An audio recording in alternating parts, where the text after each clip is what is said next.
আমরা নামাজ পড়ি আবার গালিগালাজও করি, আমরা নামাজ পড়ি আবার মিথ্যা বলি, আমরা নামাজ পড়ি অন্যের হক গোপনে গোপনে নিজের ঘরে বজায় করি। এই যে আমি কথাগুলা বললাম, এগুলা বলেন কি সওয়াবের কাজ না গুনাহের কাজ? এই গুনার কাজ এটা বান্দা জানে কি জানে না?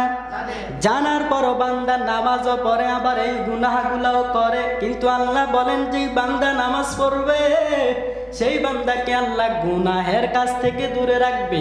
কিন্তু আমরা তো নামাজ পড়ে মিথ্যা বলা বন্ধ করি নাই, আমরা নামাজ পড়ে গালি দেওয়া বন্ধ করি নাই, আমরা নামাজ পড়ে তো সুদ খাওয়া বন্ধ করি নাই, আমরা নামাজ পড়ার পরেও অন্যের হক চুরি করা বন্ধ করি নাই। কেন কেন কেন? এজন্যই তো তাফসিরে নুরুল কোরআনের মধ্যে ব্যাখ্যা পাওয়া যায় যে বান্দার নামাজ কবুল হয়ে যায়, ওই বান্দা জীবনে অন্যের হক নষ্ট করতে পারে না। আর যে বান্দা মনে করবার নামাজও পড়ে চুরিও করে, নামাজও পড়ে আবার অন্যায় কাজও করে, বুঝতে হবে তার নামাজ আল্লাহ কবুল করে না।